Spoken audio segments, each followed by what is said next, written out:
5 movements. If you can't do them, your independence is already slipping. And if you're over the age of 60, you've probably stopped doing every single one of them. These aren't just gym exercises. These are the movements that your life depends on. I had a patient a few months ago who came in to see me because she was having a lot of shoulder pain. Really, she was having a lot of trouble just sleeping through the night, couldn't get comfortable, having a lot of fatigue, a lot of pain with overhead reaching, and she had been told just to take it easy, to rest it, don't do anything that's going to aggravate it. What I started doing with her was doing a little bit more strengthening. I know that based off of how she was feeling that we really needed to put some weight on her and to load her shoulder in a way that would help her in the long run. So what we actually started doing instead of resting it was we started working on a lot of functional strength. We started working on overhead pressing when it was appropriate. We worked on deadlifts when it was appropriate. So after we worked on this for 4 weeks, she actually got stronger, but also she was able to sleep through the night without any pain. The pain didn't go away because she was avoiding movements. The pain went away because she actually leaned into those movements and got stronger.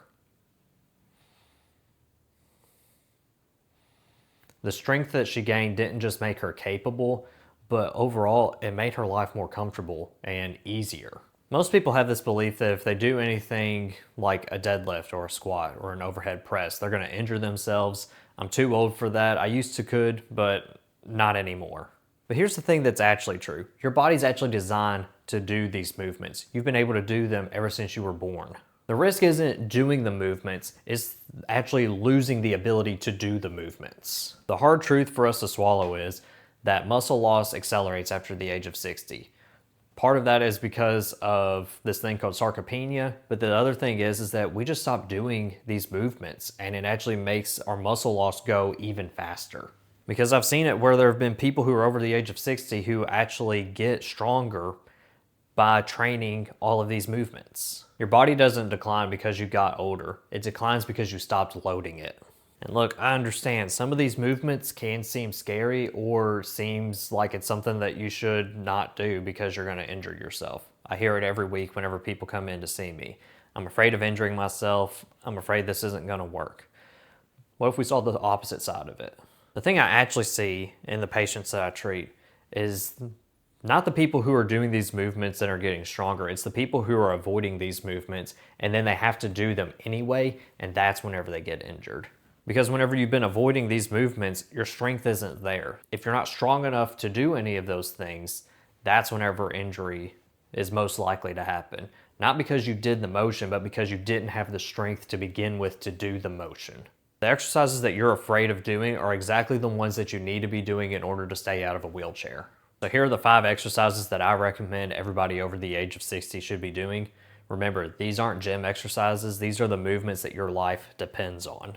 All right, so first exercise that we have, exercise number 1 is the squat. Okay, so why are we talking about the squat? Honestly, it's because anytime that you go to sit down and you stand back up, that's a squat. And you need to be able to train this movement or you're gonna lose the ability to do it on your own without having to use your hands or a handrail or somebody else to help get you up out of the chair. All right, so then as you can see with this demonstration, how you're gonna do it is you're gonna stand with your feet shoulder width apart. Your toes are gonna be slightly pointed out. What I want you to do is to sit back and down like you're going to be lowering into a chair. I want you to put all of your weight through your feet so that whenever you get to the bottom of that squat, you're able to push through your entire foot so that you're able to stand back up without losing your balance. If this is too difficult for you to do a bodyweight squat like this, what you can do is get a chair back behind you or some surface in order for you to go down and sit on. And then as soon as you start to sit down and feel yourself sit down, you stand back up. Okay, exercise number 2. This is the one that is probably going to be the scariest for most of you, and it's the deadlift. And it may be kind of scary, but honestly, if you think about it, we do a deadlift every single day.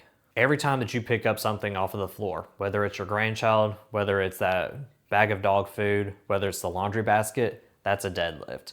And if you don't train it, you put yourself at risk of being in a compromised position and hurting yourself if you don't train your muscles appropriately. Okay, so how you're gonna do this is you're gonna do something that we call a hip hinge.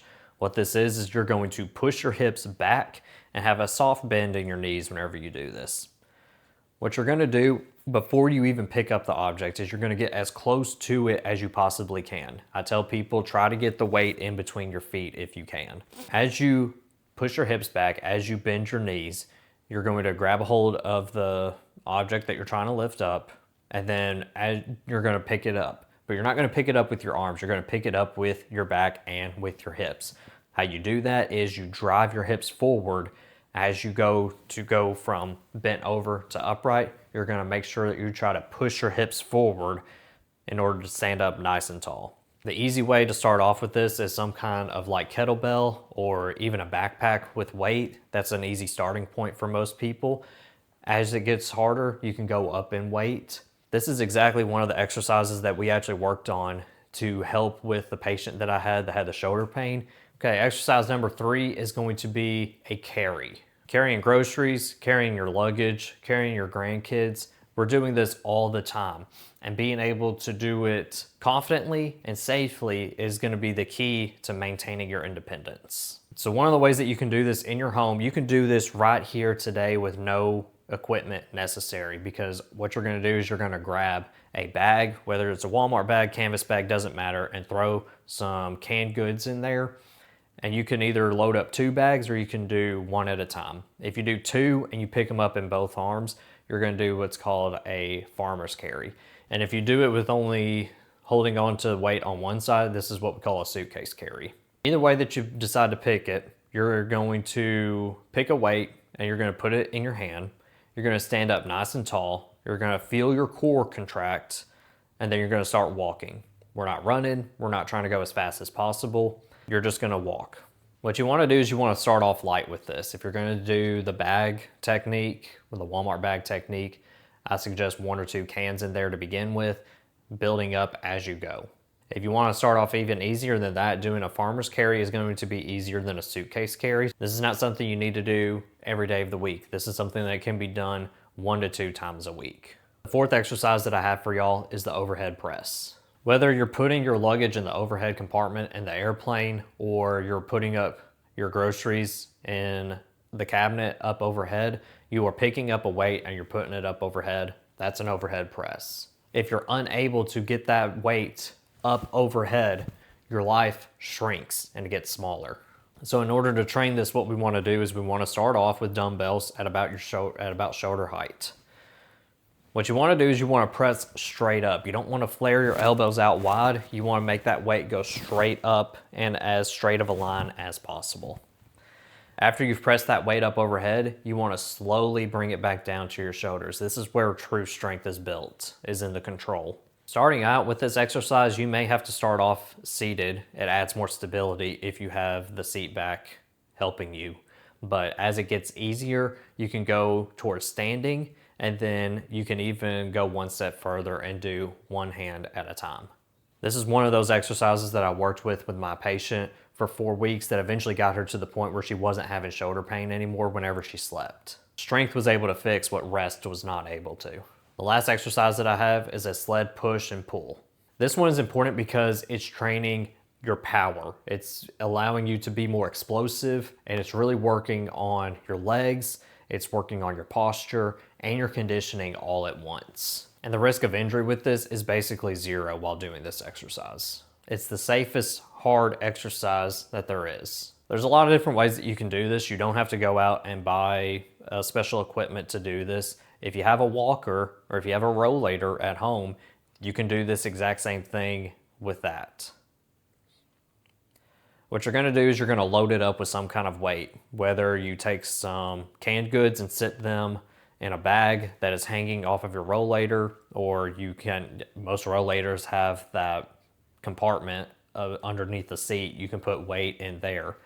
If you've got anything outside that you want to use, put some weight on a tarp and carry that. Or if you've got a wheelbarrow, you can put weight in there. If you've got a cart outside, the possibilities are endless with this thing. You want to find something that you can use for a sled push and pull. It should be heavy enough that it's weighing it down so that you can push it, but not so heavy that you're unable to push it. You want to find that sweet spot. If you're going to do the push, what you're going to do is you're going to drive through your legs. You may have to lean forward a little bit. and keep your back as straight as you can, so that helps to keep your core as tight as possible as you're pushing. If you're gonna pull, one of the things that you can do is take a rope, tie it around whatever it is that you've got, and stand on one end, and you pull the rope towards you in order to bring the sled closer to you. Or if you are unable to do that, then you can just stand back away from the object and pull it towards you as you are walking backwards.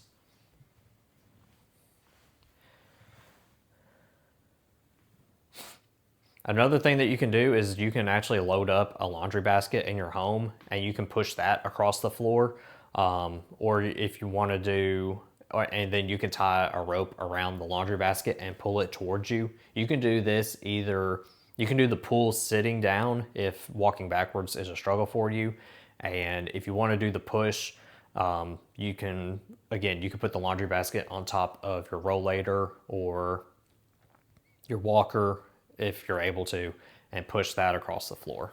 All right, so those are the 5 movements. Remember, this isn't just an exercise program. These are the things that your body was designed to do, and not training them is going to decrease your independence and your ability to do things without assistance. These 5 movements are not a workout program. They're the difference between living a life of independence or having to ask for help with everything.